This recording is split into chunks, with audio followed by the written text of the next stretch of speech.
I tweeted that I've never written a song that I like as much as I like the song Bet on It from High School Musical 2, which is a tremendous, tremendous song.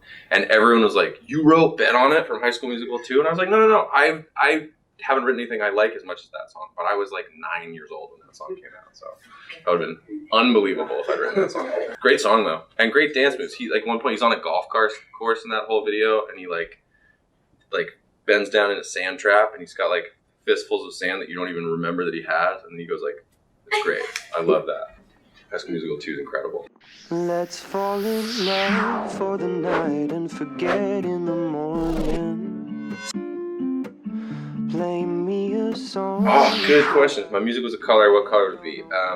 I would hope that each song would be different. I have synesthesia, which is the association of colors, sounds, with shapes, and items, and so it does play a big part in my artwork and my visualization of my music. Billie has that too, and it drives us both crazy when we're trying to build track listings for albums. I remember when we were working on the Don't Smile at Me EP, her wonderful A&R proposed putting a song called Copycat right before a song called My Boy, and we said no, and he said why, and we said they're both red.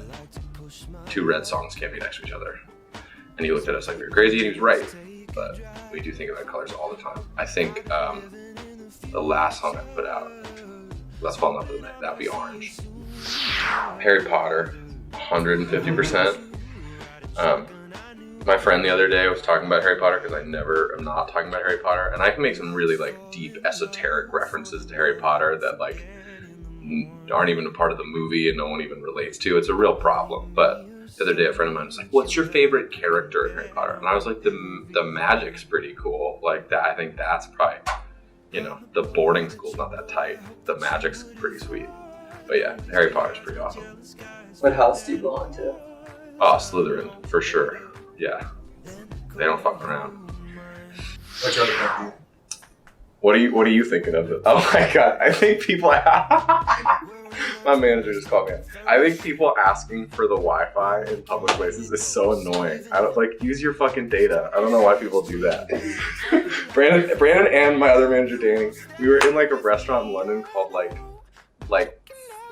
Candle or something, and Danny like went 2 steps further. We were in like a sit-down restaurant. They brought us the menus. Danny goes like, what's the Wi-Fi? Like he didn't like, it was a restaurant no one's ever asked the question, and they had a network because every restaurant has it for their like billing and whatever. And they go like, we can go, and he goes, and you have like a phone charger like in this like sit-down restaurant? And they were like, maybe. And he was like, okay. And they were like, well, there's no outlet here. And he's like, that's okay, I'll just come into the kitchen. And he just, my god. We were waiting for our food, and our manager was just standing in the kitchen by like the cook, like on his phone by the wall, like on the outlet. It was the most pathetic thing I've ever seen. And later, I've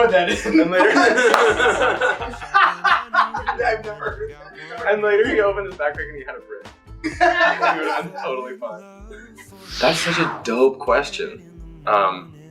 Man, I feel like the funny thing about writing songs is that like in general it's so boring. Like it's really wonderful to have written a song, and like it's fun to write songs, but the actual kind of like the things that when you listen to a song, like you feel like, oh, that's genius. Like I would imagine that they're probably like, you just worked on it for like 4 hours and you're like, I don't know, maybe that's the line. And you're like changing like when and like you're changing little words and stuff. I feel like it would be pretty crazy to have been like a part of like the writing of like Bohemian Rhapsody. That would be like out of control just because it's such a wild song and it goes so many different places. Just being there for that would have been sick. But it probably would have just been watching Freddie Mercury, like think that'd probably be the whole day. Like this is such old news to me that I forget, but sometimes I'll do it accidentally. I have like super hyper extended arms. How do I do this on frame? My arm like stretches like way too far. It's really weird. Like it goes like all the way down like that. Like it looks like my arms are like broken. Like it looks really weird. And I have to like think about it a lot because like especially like if I have my arm on a thing, like it pops out like that, and it looks like awful. So I don't do it much. Most people don't find out about it ever, but it's true. And then Billie, I guess it's a ridiculous fact. Like that girl just eats like Rosarita beans like 100% of the time.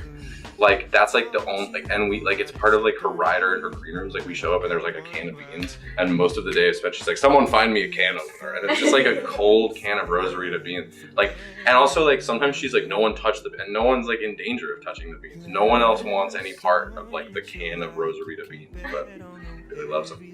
Shout out Rosarita. Oh my God, that's an incredible tweet actually, and that I have to pull that up because it's the best tweet I've ever seen. Okay, so here's the deal. I am good friends and have written a couple songs with Rebecca Black of Friday fame. She's an incredible songwriter, an incredible person, and wonderful, and she has the best taste in music. I didn't write Friday by Rebecca Black. Kind of wish I did. Super glad I didn't. And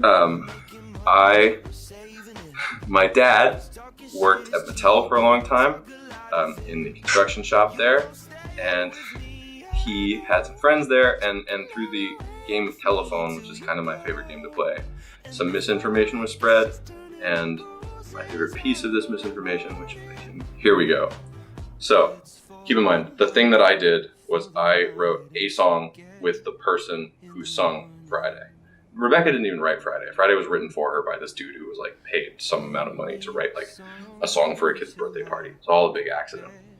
The text my dad got was, "Hey, I just heard that It's Friday Friday song by Carly Rae Girl was written by FINNEAS. Crazy. Hope you're well. Miss ya." Unbelievable. Like the best text. First of all, so disrespectful to every person involved. So disrespectful to Carly Rae Jepsen, first of all. Also to me, because I didn't write Friday Friday, and no one would brag about it, and it's not cool that I wrote that. And also Rebecca Black, not even mentioned at all. And he refers to the song as the It's Friday Friday song, which is so dope. And he misspelled the name. Yeah, it's PH, that's right. You nailed it. Of course. Yeah, icing on the cake.